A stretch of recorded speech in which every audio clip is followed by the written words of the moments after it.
Okay, so just starting from the beginning, I'll go through. I will get to the APGAR, but can you see this? Yes. Okay, so she oops, that's not what I meant to do. What did I just do? No, that didn't work. Sorry, I deleted it myself. Let me just pull it back up. So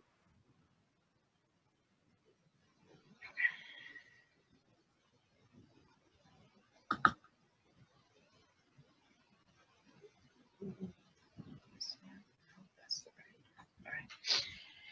All right. This question. Okay, so she's admitted to the emergency room. The most common cause for first trimester spontaneous abortions are Genetic. genetic, right?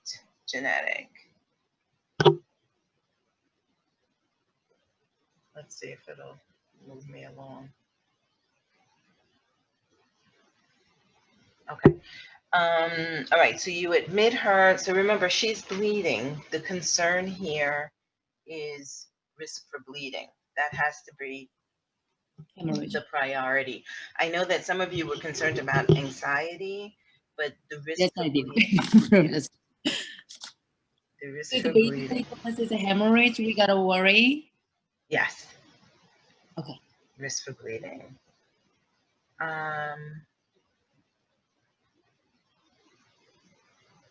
That one I remember from the lecture. You said that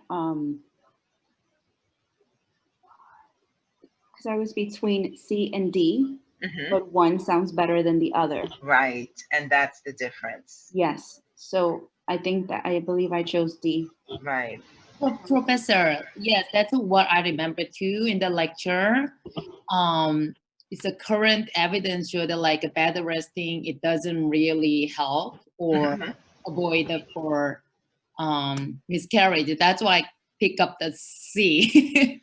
But the difference, yeah, but the difference is you always want your best answer is always going to be the one that is the phrasing is more supportive of the patient, and this one D is I mean, they're both kind of saying the same thing. Yes. But D is more, the phrasing is better.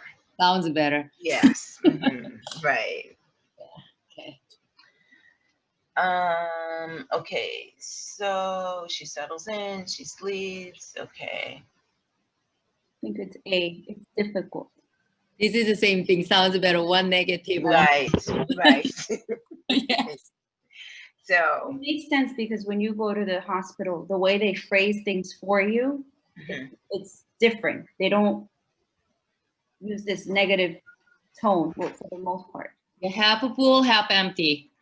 Yeah. Yeah. That's what. And so we have to be, we have to kind of get, and I know that some of it is getting used to that. But remember how I said that also the way we speak amongst ourselves is going to be a little different than some of the things that we will say with patients, right? So this one, I think this question, quite a few of you, I think, got stuck here. The major risk factor that she has, it's going back to looking at her history. And she had this history of spontaneous abortions. Yes. So that was what it was. It's going back to what risk factors in the patient's history. Professor, but sometimes there is this spelling thing because I don't remember if I wrote the history of previous. Yeah. So I mean, I go through all of them to see. Sometimes it's spelling, sometimes there's an extra word or whatever. So that's why sometimes your initial score may be one thing. Yeah, go up. And then when I go through it, then you get the score. So risk factors, I think most of you did well with this one. It looks like something's missing.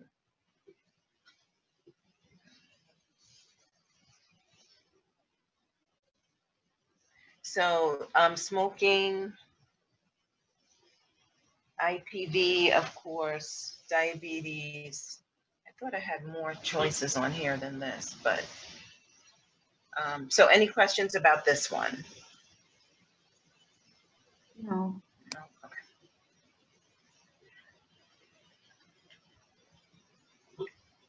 All right. So the bleeding stops. She's going to go home. So she goes home and she comes back. Okay. So she had this history of threatened abortion. Now she comes back. What is the first thing we need to do? We need to, Check if it's viable, correct? It still has- right. Well, we need to find out if the pregnancy is viable, what's in there, so to speak, right? So what's happening, what are the structures, and where are they? Because she has this history of bleeding that could have been telling us that she was on her way to developing a previa. So we need to do an ultrasound to see where is the fetus, where's the placenta, you know, what does the amniotic fluid volume look like? What's happening here? What's happening here before we do anything invasive? So I know one of you had asked me about the sterile vaginal Me. exam. It So was you want to do the ultrasound first, because remember, there's a risk here. She had bleeding early. That was the hint that this was a previa developing. If in fact this is a previa and we do a sterile vaginal exam, if the placenta is at or near the cervical os, you could damage Bleeding. the placenta. no, but Could actually puncture eggs. that was my question. I mean, my doubt is, are we perform any sterile vaginal exam on a woman who comes in with bleeding? I mean, we ever do it in reality or not? The first thing is the ultrasound. Ultrasound. Well, Okay. Because you want to need, identify where the bleeding is coming from, right? right, you need to know what's going on in there. Yeah, what do we, what is where? Yes. What's going on? Yeah. So the Before first thing is going to, blind. right, is to do an ultrasound. Okay. Now it's going to tell me I didn't answer. All right. So risk factors for previa, I think this was fine.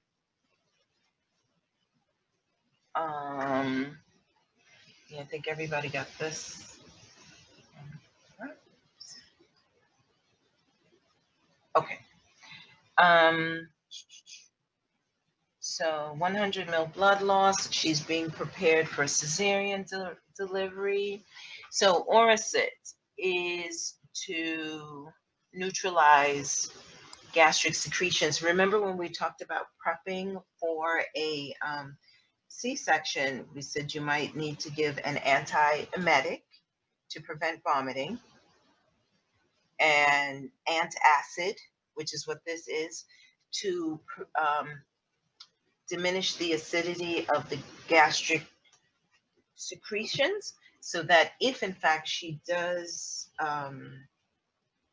aspirate, it will not cause as much damage to the tissues. Professor, but in this case, you need to know what Oracit is. So I didn't remember, and I just Googled it. Yeah, I must admit. That Oh, was, okay. there was a bowel cleansing was the answer, right? No, it was No, to neutralize gastric secretions. Oh, was it? There, Oh, but why would you? There would be there's no indication, right, for bowel cleansing in this situation, oh, okay. Yeah, 'cause right? yes. So you're either going to give an antacid or And an then antiemetic. Yeah. Okay, and the other orders make sense, right? Prehydrate for the epidural placement. We've talked about that already. Initiate MPO status, and insert a Foley.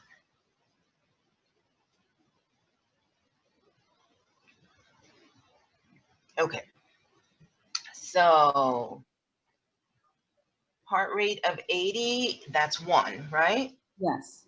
Gasping respirations is 1. She's limp. 0.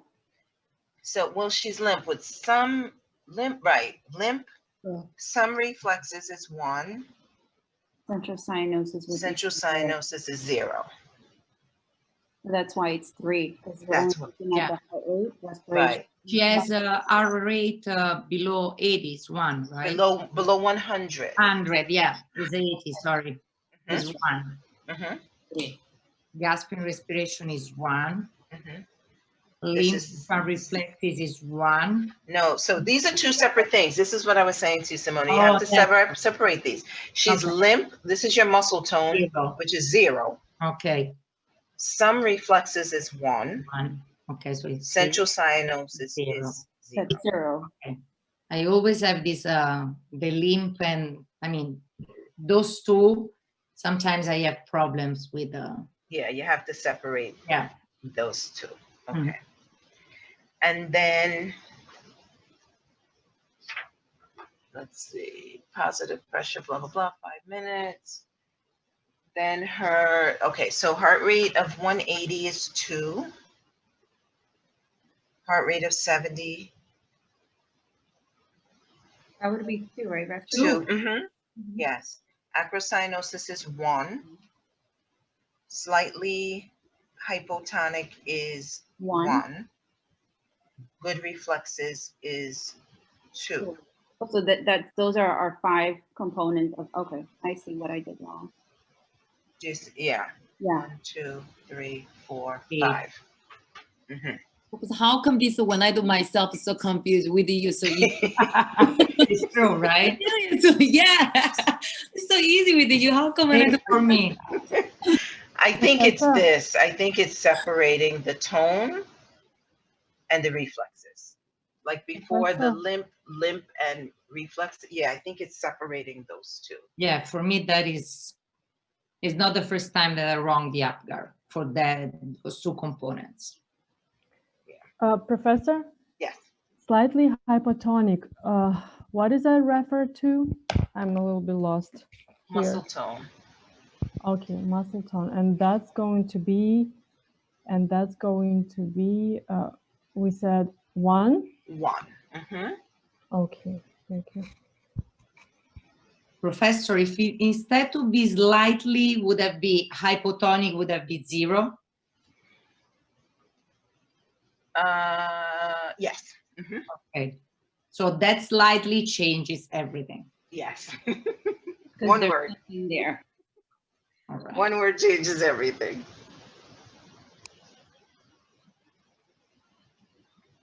Okay.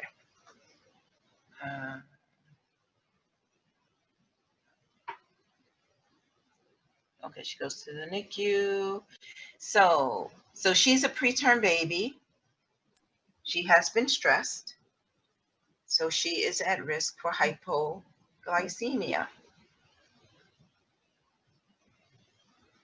And Professor, when we say at risk, we're basically meaning, like as of when you mentioned before, us as a nurse, what we are doing to make sure this baby maintains temperature, right? And Right. Mhm. so that's why they're at risk. So it can happen and it cannot. It Right. depends. And we're going to try to make it not happen. Right. Okay. So hypocalcemia. And then, Professor, yes. there was something related to a baby being hypoglycemic is also, I don't remember where I found it, like is also hypocalcemic, or there is a risk of hypocalcemia for magnesemia. So hypo, and I think we'll talk about this tomorrow. Hypocalcemia presents, the presentation is very similar Yeah. to hypoglycemia. The presentation is very similar. Oh. So the patient can have, can be a little bit jittery and so on. The difference is if you have a patient, so think about it, if you have a baby that's born to a mom that's diabetic and the sugars are okay, you should be thinking calcium. And remember, calcium can impact cardiac function. Yes. So but we'll talk more about that tomorrow, definitely. So Chelsea's blood loss from the delivery is 1,500. Typical blood loss from a cesarean delivery is usually 800 to 1 liter. 800 to 1 liter. A vaginal would be 500 or Okay. less. Yeah. So do remember that, because it's important, especially now that we're talking about hemorrhage. And what it's going to do here. Let's see. All right, so I'm going to stop sharing just so that I can switch off. So questions about Chelsea while I'm. Professor, I have a question about hypovolemic shock. Uh-huh. We talked about women. So it's approximately 20% of the blood volume, right? And after that, the patient has a risk of hypovolemic shock. But I read somewhere, but I don't remember where. So it says that the pregnant woman have a signs of hypovolemic shock after she loses 40% of her blood volume. So I'm a little bit confused. I mean, I'm probably never going to ask you a question, you know, is it this percent or that percent? But really, by the time she loses 40%, we're kind of far down the road. You know, as you can tell, I'm always, you know, encouraging you to see the trouble before it hits, because as you can see, if it gets away from you, sometimes it can be really bad, right? So I wouldn't wait for 40%. And again, it might just depend on, you know, the source that you're reading. Sometimes you don't expect there to be such big differences in opinion, but there can be. Okay, so we stick to our PowerPoint where it says 1,500 milliliters. This is where we see the woman is in hypovolemic shock Yeah. and the fetus in distress. Yeah. Okay, thank you. Let me see the next one. Maggie was our diabetic, right? Yes. Okay.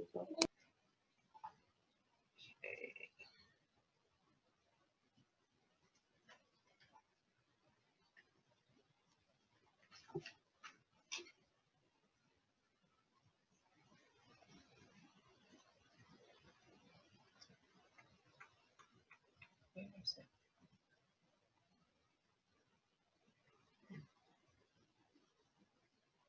Yes, no. Now I can't find it. It's supposed to be here.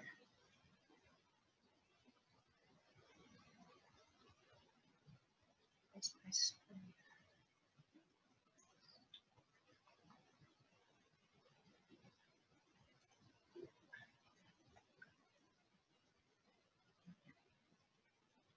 Professor, while we're waiting for you to upload it, I had a question about the positioning. So if a mom has placenta previa, would we want to, if she's at home maintaining bed rest, would she be like sitting semi-Fowlers in order to allow for more perfusion to the placenta, working with gravity? She could lay flat or semi-flat Fowlers. And Yeah. as far as for a patient who has mild preeclampsia, would we have them lay down left lateral recumbent or SIMS, or does it vary depending if she has severe preeclampsia? So if she has severe, I mean, the thing is, so first of all, you want them on more rest, right, than upright and moving around and this sort of thing. But realistically, how long can you really lay on one side? Right? So, you know, she is going to. Yeah, she's gonna move around. She is going to get tired of it. So, you know, as much on the left as possible, but the issue is more that she is on bed rest. So at least recumbent or reclining, or, you know, even if she's not completely flat all the time. And same thing with the Previa, because it just, you have to think of also about their own neuromuscular status, right? So you don't want them to, they don't necessarily have to be laying completely flat all the time. They can move around, but you definitely want them more off their feet, so to speak. Okay, so Yeah. they could, so just Yeah. keep them off their feet, laying Yeah. down. Okay. So, it's, as I said, as much time as possible on the left, but you want to give them the flexibility to move around because, any of us would get, you get tired of laying, positioning yourself one way for too long. I was just thinking in terms of severe preeclampsia, since she's at risk for seizures, would we want to position her a certain way to try to reduce that tension in the head?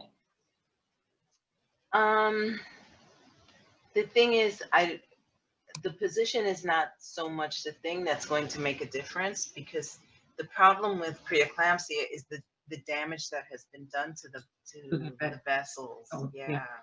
To the vasculature. That's really the It- problem. the accumulation Yeah. of- So, and unfortunately, the damage is already done by the time the preeclampsia makes itself manifest, right? Because the damage happened during the first half of the pregnancy, during those first 18 weeks. That's when the vessels were damaged. So it's more from a neurological standpoint, yes, keeping her calm, but also controlling the environment. Okay, so on to our lady here. So this patient was admitted for insulin management. She's a first-time gestational diabetic, 2 previous births of infants over 9 pounds. So that should be a red flag right there, right? That's She said correct. there's I 2 don't, big I babies. don't know the others, but I see the Zoom. I don't Page. see it too. Yeah, Yeah. I don't see it either. That was strange. Not the screen. What about now? We see the Zoom. Zoom. I don't know what happened.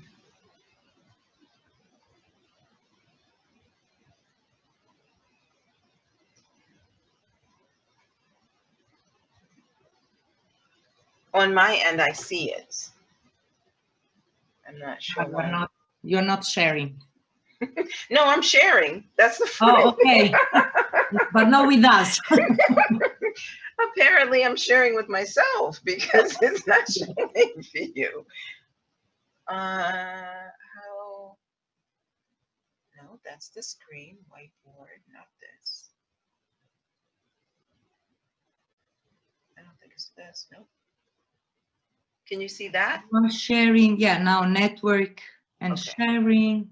So you can see that. I don't know why. I don't want to take up our whole time playing with this silly thing. Ah, okay. Better? Yes, we see it. So, okay, so the 2 big babies, that should have been a red flag, right?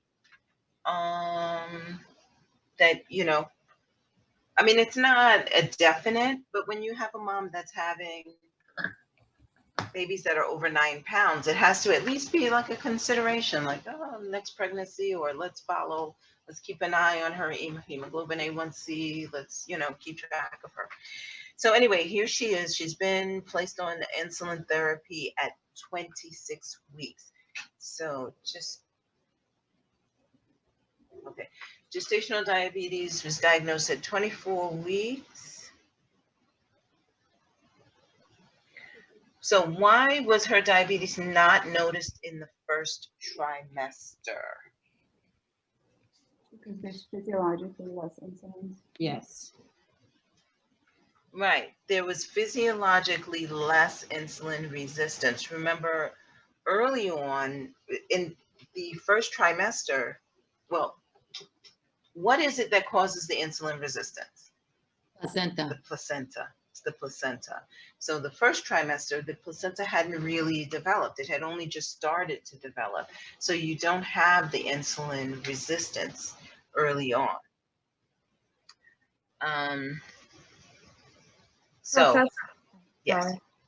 So after the woman gives birth, does she continue on the insulin or only with gestational diabetes, they discontinue? So no, remember, after the placenta delivers, the placenta is the, so to speak, the problem, right? I hate to term it that way, but you understand what I'm saying. The Yeah. placenta is what's causing the insulin resistance. So once the placenta is delivered, the insulin resistance, the source of that insulin resistance is gone. So a woman that did not need insulin before, she might not need it. Those who were on insulin, their baseline was on insulin, they probably will continue to need insulin. And the baby will be okay. The baby won't need the insulin continuing also. No, because remember, remember the baby certainly doesn't need insulin, because remember, the Yeah. baby makes its own. First of all, the baby makes its own insulin, but remember, the baby is making insulin in response to the glucose that's coming across the placenta. Oh, okay. So once the umbilical cord is clamped, no more sugar. Oh, The baby has all this insulin, right? And Correct. That's why the baby becomes hypoglycemic, it's- oh, got it. right? Because it still has all that insulin circulating, but no sugar to act on. All right. Thank So we'll get to the baby in a minute. Okay, Okay. no problem. So there was physiologically less insulin resistance. All right. So there seemed to be a little bit of confusion about this question. I wasn't quite sure why. She's pregnant. She requires insulin. So she's pregnant and diabetic. She's a gestational diabetic. So, you know, right there, she's GDM. She's Two. just right. And then depending on whether she's diet or insulin will determine if she's A1 or A2. Diet 1, insulin, and diet 2. Right? So she is GDMA 2. I put the dash and it marks. It doesn't matter. I mean, as I said, if I had time, I honestly right now don't remember whose I've checked and whose I have not, especially since there's 4 of them, so I don't remember. You know, I was trying to, every time I had a few minutes, to go in and check. So I will, if there's a dash, that's not a big deal, right? But as long as you had the GDMA 2 in some form or fashion, whether it's capitals or not, dash or not, okay? But everyone understands, do you all understand why she's classed the way she is? Yes. She's classified, okay.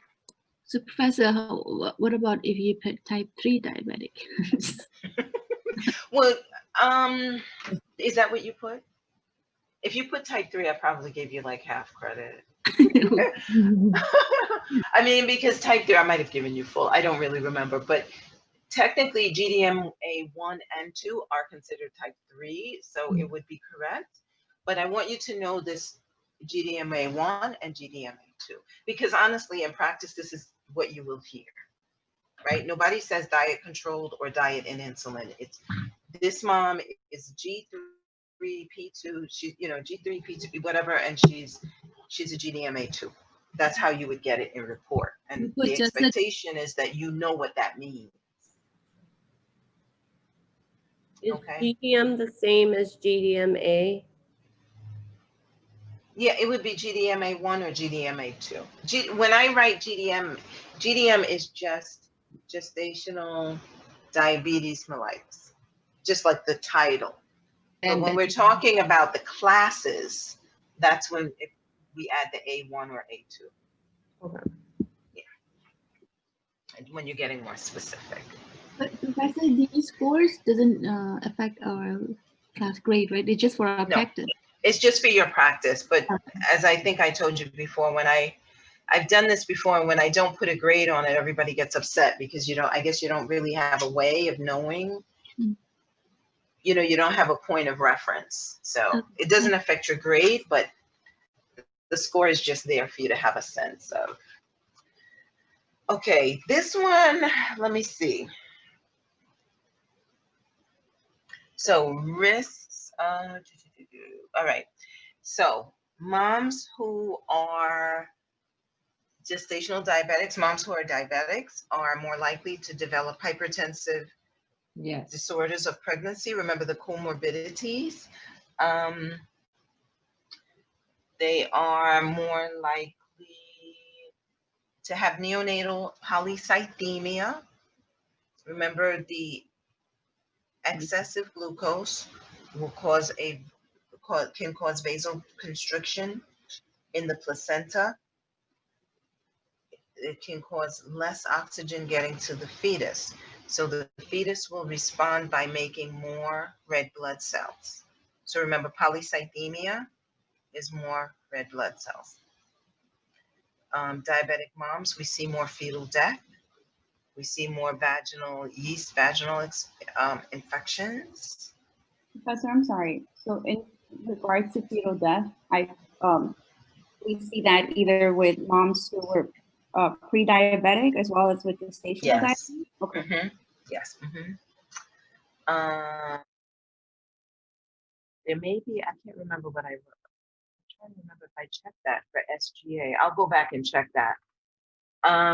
Respiratory distress, definitely, because remember, all of that glucose results in increased insulin, which interferes with the surfactant production. So definitely neonatal respiratory distress, we will see that in our diabetic moms. We will see polyhydramnios. We will see more urinary tract infections. And we see neonatal hypoglycemia, not hyper.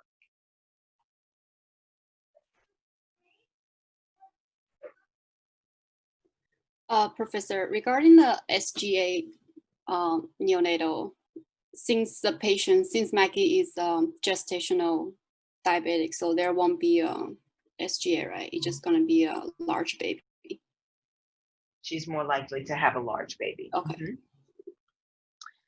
Mm-hmm. So the hemoglobin A1C provides an average measure of glucose over, remember, it's over the lifespan of the red blood cell, which is usually 120 days. Yeah, 3 months, yeah. Like 90 to 120, yeah. Anywhere in there, I gave credit for.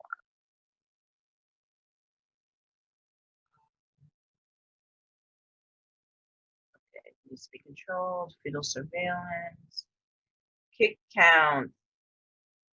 So 10 movements in 2 hours. 10 movements in 2 hours. I know it's a lot of numbers, but for some reason, this kick count seems to really, it's not staying with some of you. I don't know why. But I don't know why. I thought it was 10 movements per hour. No, 10 is too, but I read the hour, so I just put 4 over 1 hour. I remember 4 over 1 hour, and I just read like within hour. I said, okay, this is 4. Oh, okay. And then I realized it was 2. Yeah. I had some hyperactive babies, so I don't know.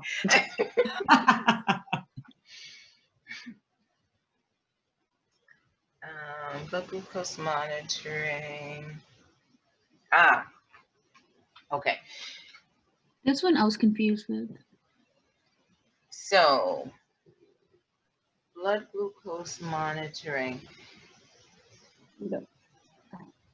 This one would be. I feel weak. I mean, you don't measure because you feel weak. You measure it because you have to.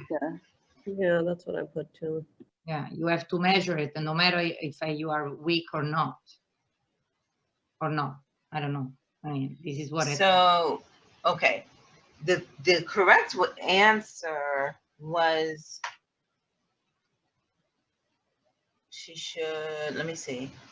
Wash my hands before I handle the strips. Wear my band. So further teaching when she states. So basically you're looking for the statement that is incorrect. Mm-hmm. So she should wash her hands before handling the strips. She should wear her band. She should keep glucose tablets in her purse. because patients who are on insulin, they can drop, their blood sugars can drop suddenly. So they should have their insulin, but they should also have concentrated glucose with them. But she doesn't need to, if she is already feeling weak, more than likely she's already hypoglycemic. She needs to just check. She doesn't need to check the glucose. No, but I mean, this answer looks like she's saying to the nurse, I'm gonna check my glucose before I eat, only if I feel weak, which is not true. You have to measure no matter what, right? If you are on insulin. Right, but what I'm saying is this: if she's on insulin, yes, and she's already feeling weak, yes, the glucose is already low. She doesn't necessarily need to stop and check it. So I understand why this one might have been confusing, because first of all, you're looking for the statement that is incorrect. I just thought it was incorrect because I figured she needs to measure it before she eats. Exactly, no matter what. As well. But like you said, if she's feeling weak, she should not, I mean, that one just didn't make sense. Yeah. Professor, what I thought was if she's feeling weak, there's no time to check her glucose. She just has to eat something, right? Right, yes. That's what I thought. Mm-hmm. And then the reason I picked I should wash my hands before I handle it, because I wasn't sure, like, if you have to wash your hands before you. Yeah, well, they're supposed to, because the oil on our, the natural oil that's on our skin can can alter the test strips. It can give false results. It can alter the results on the strips. Oh, okay. Yeah, so that's why you tell them to wash their hands or try to handle it carefully. Only hold it from the edge, but those strips are so tiny. Only hold it from the edge. It's easier to tell them just wash your hands before you handle the strips. Professor, I have a question. Why is exactly like diabetic patient always want to eat? Is that because the insulin they inject? That they shouldn't always. It's one of the symptoms when they are either not managed or they need tighter management. They shouldn't be feeling that once they start to be well managed. Okay, so for the insulin, do they have to inject by time, like regularly, or just give insulin before eat? You know what? It really depends on the patient, because like right now you have patients that are by time, patients that are like the more the current recommendation is to count the carbs and to adjust the insulin dependent on that. But you may also have patients that have, you've probably seen the commercial on television that you can wear the monitor, that it monitors your blood glucose like all the time. Okay. It monitors your blood glucose all the time and it reads to your phone. So it just depends on what sort of monitoring the patient has, how old they are, and so on. Okay. So because the way you're going to manage, say, an 8-year-old is not the way you would manage, an 80-year-old. Okay. So for the option, there's like a glucose tablet. That's the one when they feel like they're really weak, they will just take that. Well, you would prefer for them to eat. Okay. You would prefer for them to eat, but let's say they're out, they're waiting for the bus, they're, you know what I mean? They're something like that. They're on the street, it's not convenient for them to get something to eat right now. Then they would take the tablet. That's why you always want them to have the tablets. Yeah. Okay. Thank you. Okay. Mm-hmm. So she's fine giving herself insulin and demonstrates understanding of how to rotate. Insulin injection sites have to be rotated. So remember, it's essentially kind of trauma to the tissue, right? So they have to rotate the sites. So back of the arm, the abdomen, the upper thigh, wherever they're doing it, they should be rotating the sites. I wrote in the with a U, because in Italian is root. Oh. Professor, I'm kind of forgot that, like, the insulin that was sub-Q or IM? I forgot. Sub-Q. It was sub-Q, right? Sub-Q. Okay, day before discharge, carb counts. So we're doing 2 to 4 carbs per meal. Oh, 50, it was not 60. I know how to calculate this. Is that a 4 carb is a 4, the protein is 9 and no, protein is a 4 and fat is 9. 4 for 9, right? Kilocalories. Yeah, 4 for 9. Kilocalories per gram. Of Yeah, 4 for 9. The 2 carbs per meal is 30 grams, almost. No, 2 carbs like 2 portion is 30 grams. 4 Yeah. portion is 60. So each carb is one. I like think each carb is 15. carb is 4, protein is 4, and fat is 9. 4 for 9. I calculate it was 20 to 48, something like that. That's why I pick up second one. I don't. huh, why did I write these categories? I'm surprised I wrote, okay, I'm gonna look at, I have to look at this. I'm wondering, why did I type those categories like that? That's weird. Should have been The 30 to 25, 60, right? Because there's an overlap there, 20 to 50 and then 25 to 60. That doesn't make sense. Well, 2 portions should be 30 grams. 4 portion is 60 grams. So should Yeah, be I think it should have been 30 to 60. yes. It's 20 to 50. 30 to 60. No, I think it should be 30 to 60. I think this should have been 30 to 60. How calculate that? Yeah, that's what I was looking for, and then I just guessed. Yeah, I just guessed. I mean, I tried to calculate. I calculated it somehow, and I got the range between 20 and 50, and 25 and 60, and it was the correct answer. Yeah. But I'm still confused how to do it. I thought Right. 60. So each carb would provide 15 gram, right? Yes. Mhm. So that's why 15 into 2 is 30 and 15 into 4 is 60. So Yeah. Yes. Where is it It's just based where? on how much, yeah. It's just based on how many carbs, but I'll go back and look at this. I think I typed the ranges incorrectly.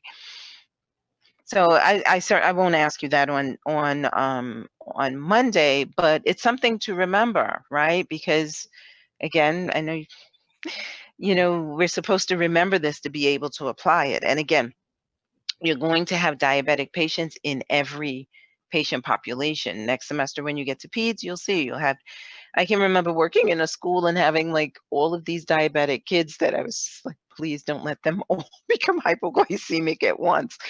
We had a lot of kids that were on insulin pumps, which was great, but and they were good. They knew how to count their little carbs, and so you're going to see diabetes in every patient population. So it kind of behooves you to just kind of get it into your brain. It's one less thing you have to worry about, as you go forward. All right. 37 weeks estimated fetal weight is approaching 5 kilograms section. Okay.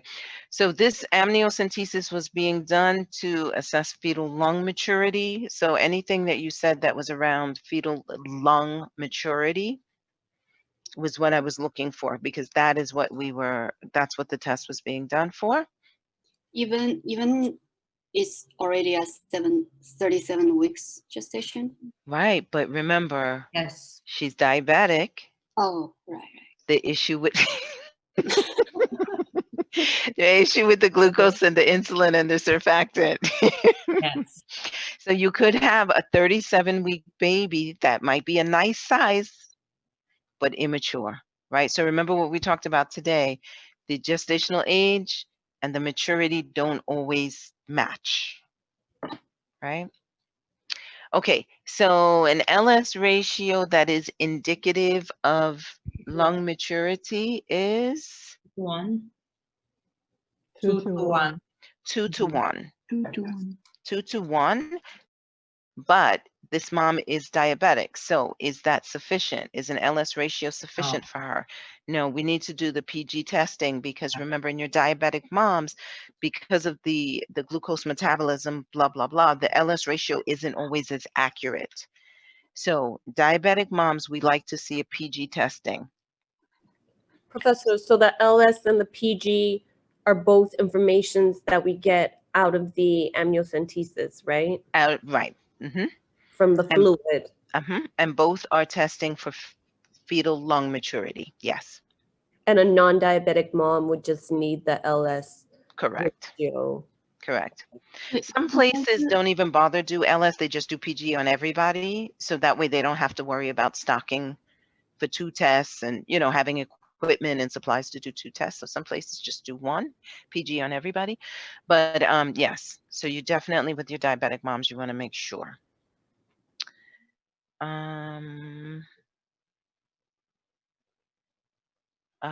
So we talked about that already. You need the PG testing.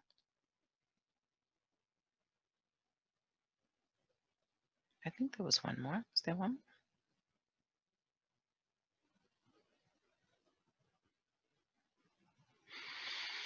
Oh, okay.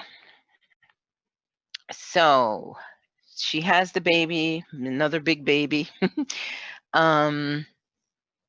She doesn't need insulin any longer. All right. She's asking if her diabetes will return. So this goes back to what we were talking about before, very similar to what we were talking about before. Well, 2 things. How you state it, but you want to be accurate. So even though in her case, we think more than likely the diabetes is going to come back. After all, this is her 3rd big baby, right? And she required insulin with this pregnancy. Do we know for a fact that if the diabetes comes back, it will require insulin? Because I want you to look at the wording here. You are at high risk. She is at high risk. I think we can all agree with that. But this says that you are at high risk for insulin-dependent diabetes. Kind of sounds like we're trying to scare her. Well, it does, but it's also, we're also telling her that if it comes back, you will need insulin. She might not. She might be on diet control. She might be able to be diet controlled. Yeah, she's in high risk of for just the diabetes. It doesn't matter Right. She's for now. definitely high risk for the diabetes.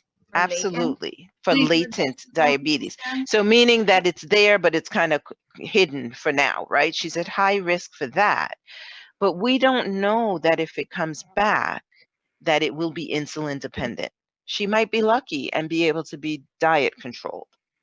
Professor, so then why wouldn't the answer be you are at high risk for gestational diabetes? What is the gestational? It's Gestational not is when there. she's pregnant. Not there. Yeah. But remember, any mom that has gestational diabetes is at risk for developing, well, she's at risk for having gestational diabetes with a subsequent pregnancy, yes, but she is at risk for developing type 2 diabetes. Oh, that's why. Okay, that makes sense. Okay. So So we don't want to say definitely in a few years it will be back. Well, first, that is kind of very frightening. And we don't know definitely, not 100% of them, you know, we don't know. So we can't say definitely. Probably not, since you're not having any more babies. Who told you that, right? Right? So that's just kind of inappropriate. So it comes down to these 2. But again, we don't know that when it comes back, we don't know, or if it comes back, we don't know that she will be insulin dependent. Professor, Mhm. is this your neighbor? Because I remember you say that. Actually, this was not my neighbor, but I've had a few of these patients. So Say so. Like maybe 5 years later, 10 years later. Remember? yes, yeah. That's why I got to pick a one. It's, you know, it's really alarming that this is happening, but you know, as I've said to you in class, I think it's important. We have to be aware of this because it could be us, it could be our sisters, it could be our family, you know. This is what's happening. And what I tell patients all the time is that even if it's going to come back, it it doesn't have to be it doesn't have to be horrible. That's up to you, right? So you had the gestational diabetes. If you now start to take care of your diet and exercise and all of these things that we can do to hold it at bay, then it's going to make a big difference. So let me pull up the other one. I'm going to be mindful of the time. Okay. Professor, I'm Yes. still kind of struggle about the lung maturity things. Okay. I can recall that preterm, yes, there's the lung immature, and we give a cortisone. And so for the diabetic, is that because there's not enough surfactant? So there are a couple of differences with the diabetic.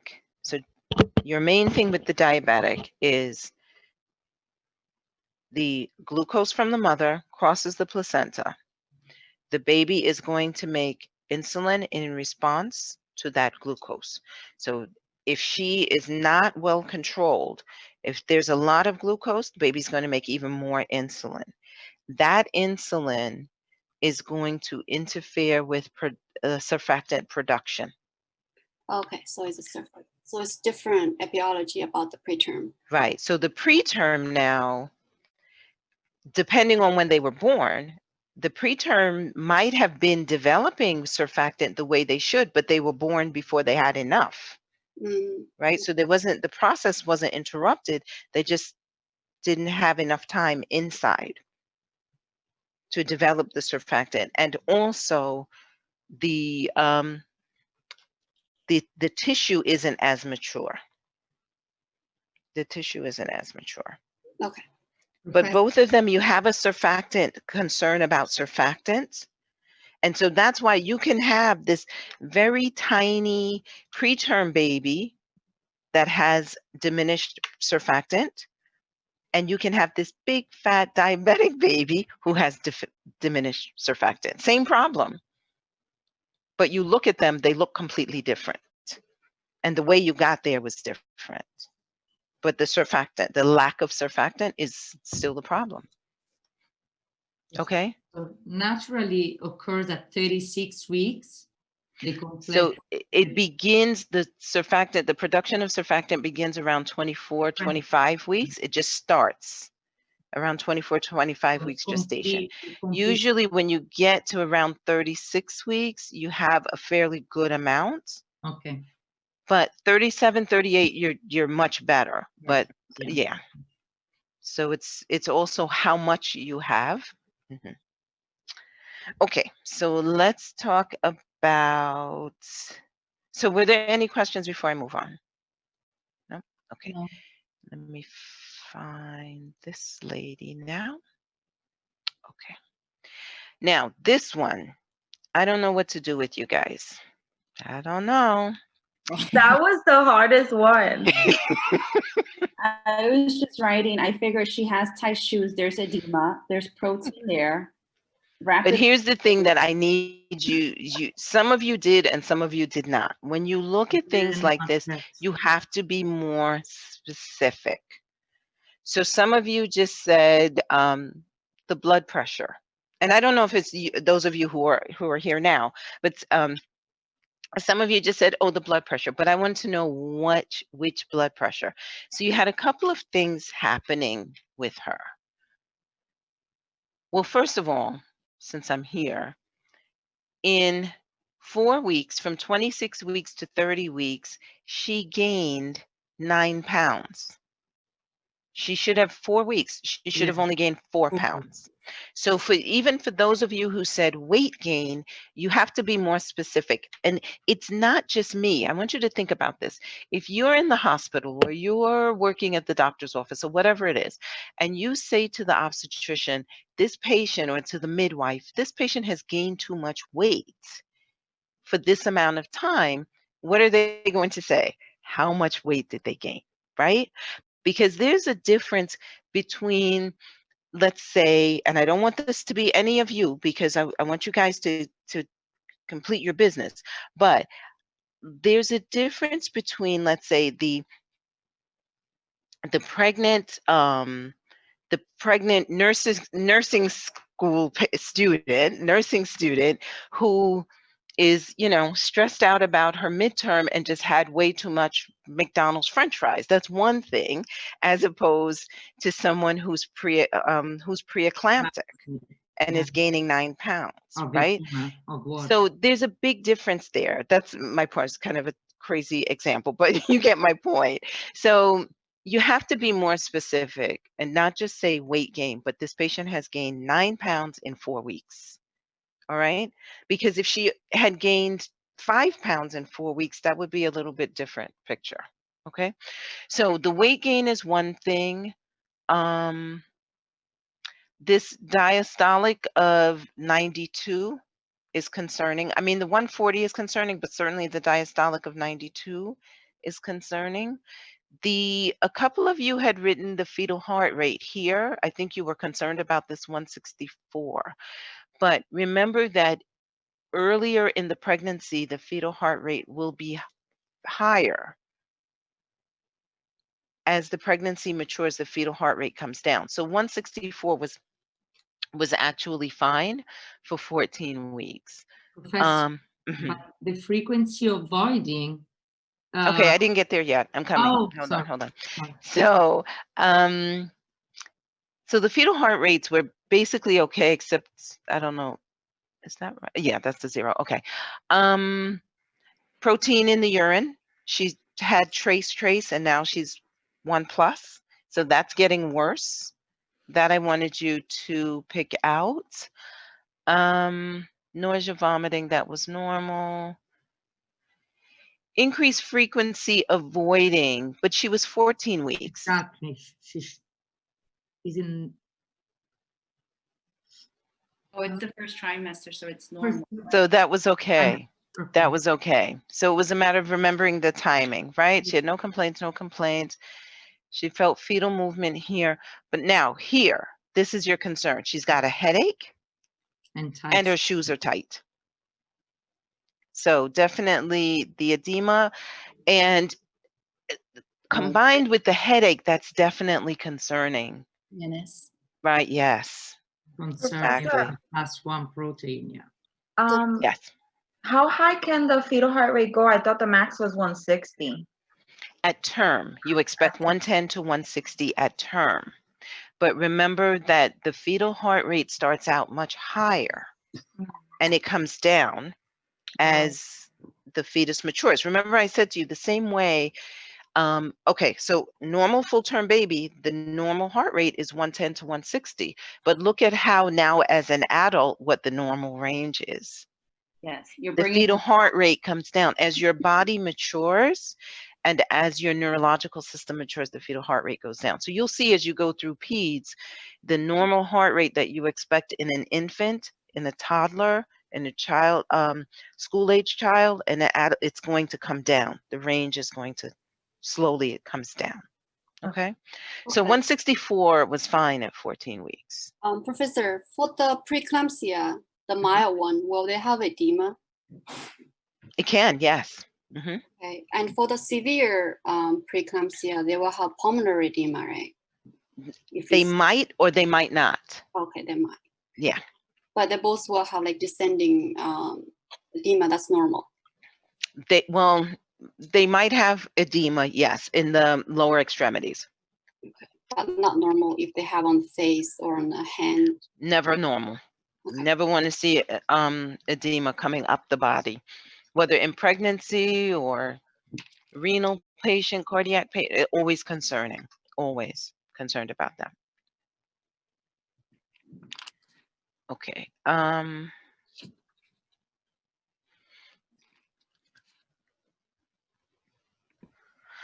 So she was not diagnosed as chronic because of 20 weeks. Mhm. 20 weeks is our cutoff there.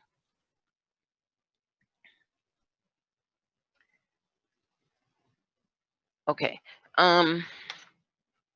Toxemia of pregnancy is the old term, and kind of a horrible term if you think about it. It's like poisoning of pregnancy.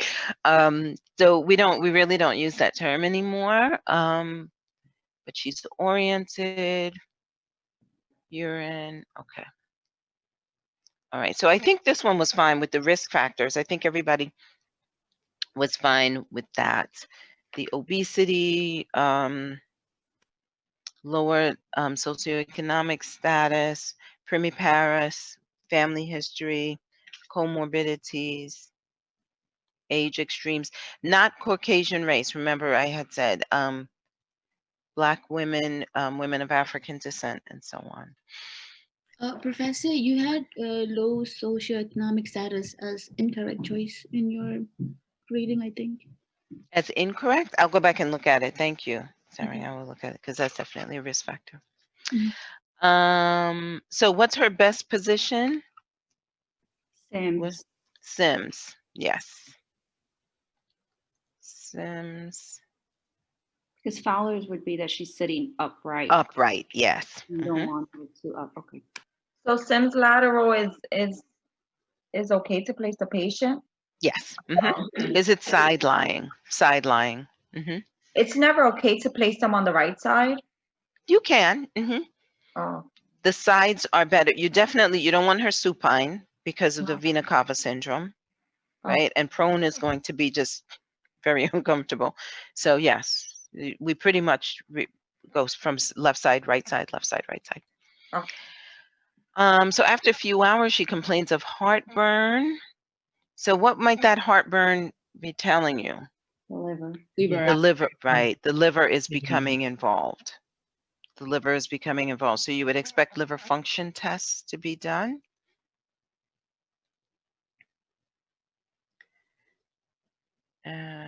So carefully monitored for complaints of blurred vision. What else did I put? Yeah, it would be blurred visions, right? Yeah, I think that's all I put was blurred vision. Okay, what else? So this is what I was looking for. So I was looking here for seeing spots, Headache. headaches, Blurred. the altered visual fields, anything that's indicative of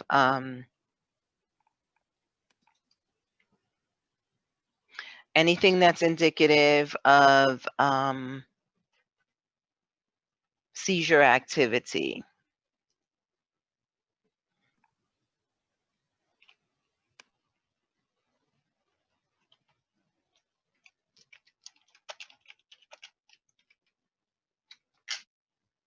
Okay, let me just get through this quickly.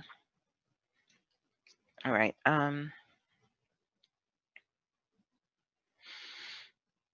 Okay, deep tendon reflexes, slightly hyper. Remember, +2 was normal, so slightly hyper would be +3. And that's already telling you central nervous system is getting involved.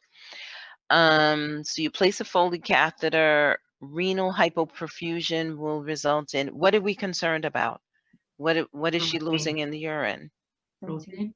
Protein. So which of these is protein? Albumin. Albumin.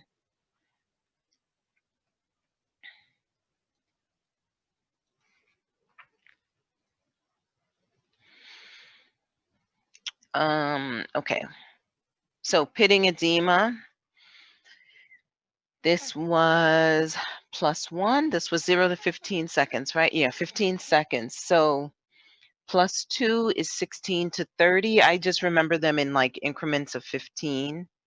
So +1 up to 15 seconds, +2 30 seconds.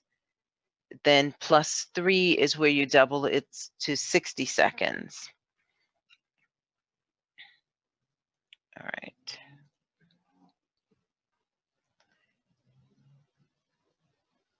So clonus,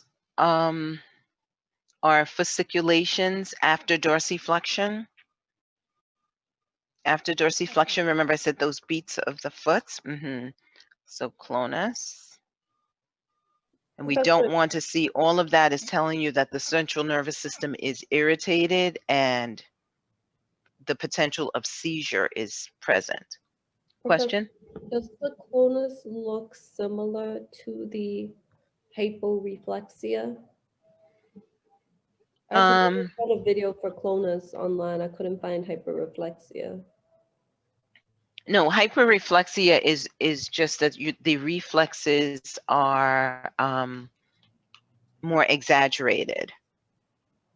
Mhm. So you're hitting the tendon with your hand or with a hammer? Mhm. Okay. Got it. Yes, that's what that is for the hyperreflexia. Okay, so we're starting her on magnesium sulfate. Appropriate nursing interventions. Some of you missed keeping her NPO.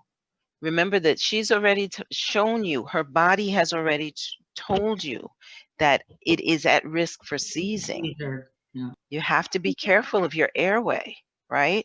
So this is not someone you want eating because of the risk of aspiration, all right?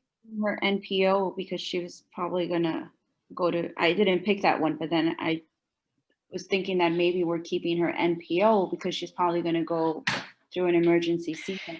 That's a risk also. That's a risk also. But either way, you're being careful of your airway, right? Making sure that you reduce the risk of aspiration, whether because she goes to a section or she might seize. So you don't want her eating. So you would keep her NPO. You want a quiet, dimmed environment to try to calm down that central nervous system. Several of you wrote naloxone. Remember, we don't choose, this is not naloxone for mag sulfate. You need calcium gluconate. Yeah. So remember your antidotes. A patient that might have a seizure, we're not getting her out of bed. Not getting her out of bed. She needs to be on strict bed rest. Okay, so she's not getting out of bed. And we don't want as many visitors as you like, because that's just going to stimulate the central nervous system. Okay, early sign of magnesium toxicity. Some of you forgot that I had said you'll see this in your deep tendon reflexes before you see it in the respirations. So remember what I've always told you. I want you to try to catch the trouble before it really becomes trouble, right? So you monitor the deep tendon. The early sign is decreased deep tendon reflexes. You want to catch it here before it hits the breathing. So we assess that first, the deep tendon reflexes with the hammer? Yes. Okay. So remember I said a patient that's on magnesium sulfate, you always have your reflex hammer in your pocket and you always have the calcium gluconate. The two things you have to have. So you're always checking those reflexes and you have the calcium gluconate in case the patient becomes toxic. And then you go down through the order of priority as to what to do after, but the first thing is always DTR. Right. Okay. Yeah. Professor, Yes. DTR, and before that is the level of consciousness, or like when we see the patient lethargic or right. So they're both central nervous system, right? So you might see you're definitely going to monitor her for sluggishness, lethargy, somnolence. Yeah. Professor, would this magnesium sulfate like keep her sort of drowsy? Yes, it does. Okay. It does. But you're watching this patient closely, so you're seeing, is she drowsier now than she was an hour ago? Is it becoming worse? Is she more like completely lethargic, whereas before she was kind of sleepy, so that you're gauging it. Okay? Okay, thank you. You're welcome.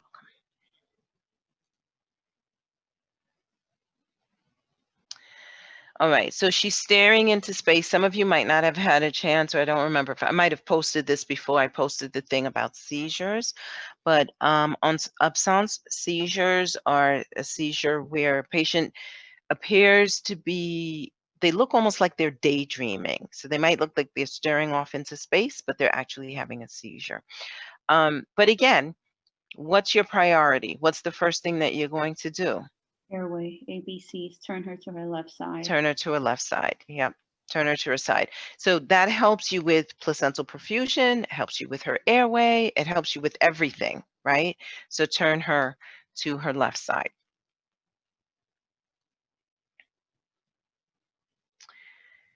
So Professor, after you turn her to the left side, will you pat the side rail also? The thing is, she's already had the seizure. So, I mean, you would do everything else that you need to do to get her, you know, situated. And then at the end, you might pad the side rails just in case she has another seizure. Okay. But you would do everything else that you need to do. Okay. Is that to prevent a seizure happen? Will the side rail always up or down? Always up. Always up. Okay. Nice. Okay, so we're going to prepare her for a suction. Remember that you always, always, always have to notify the NICU. You want to let them know we have this mom. What's her history? How many weeks? She's on magnesium sulfate. Remember I said, mom that's on magnesium sulfate, it crosses the placenta. It can suppress the fetal respiratory drive. So this baby, when the baby is born, the baby might be a little bit sluggish. So you definitely want to make sure that you notify the NICU, okay, or the neonatologist or the whatever, as long as you put something that was around that, you know, you get credit for it. So, Professor, you have the NICU as the wrong choice. I put NICU, but it marked me. So it might have been, again, remember, if you spelled it differently, if you put a different spacing than I put, it will mark you wrong. But remember what I said, it grades you initially, but then when I go back, I will change them. So you might have looked at it like right after you did it, but you might have looked at it before I had a chance to give you the credit. Okay. So if you wrote in NICU and you put a space and I didn't put a space, it will mark you wrong. Yeah. And it's like that for anything, any of the fill-ins. Okay, her respiratory rate is 14. Quite a few of you said that you would discontinue it. You could actually keep it. You could keep the mag sulfate going. I know 14 is less than normal, but you could actually keep it going until it's probably about 12, depending on how the rest of her situation is. Also, remember, she's already had a seizure, so she's at risk for seizing again. So you kind of want to, she's not toxic, you want her to get the maximum benefit of the magnesium. So, Professor, why can we not decrease it? You wouldn't really need to. I mean, she's not toxic. Okay. Yeah, she's not toxic. Professor, I have a question. So magnesium, that was very, it can, so first like 4 to 6 milligram for 15 to 30 minutes. They have the thing, 1 to 3 for another hour, something like, it's not with this case. I'm sorry, say that again. But there is like, I remember that there was a very, it can be therapeutic to the toxic very easily. So there was like 4 to 6 milligram per 15 to, I mean, I forgot the number. So like for the 15 to 30 minutes, there was like a 4 to 6 milligrams, something like that. No. So, but that was how you were administering the dose. Yes. So that is nothing related to the previous question. Not, well, it's asking whether or not you would discontinue it or change the, you know, slow down the infusion or not. But I'm saying you could continue it. Just continue, not that you don't need to reduce it even. Not at 14. You could keep going at 14. Okay. Professor, are we essentially only reducing it if toxicity occurs? No, I would say you could reduce, I would reduce it probably if she was down to like 12. Okay, because 12, yeah. Okay. Yeah. Okay, I think everyone got this correct, the HELP syndrome. Everyone remembered all of the letters? Got that right. Not everyone got this one, but remember, if the liver is involved, Okay. there's going to be liver discomfort. So right upper quadrant. Mm. Okay, right where the liver is, right upper quadrant.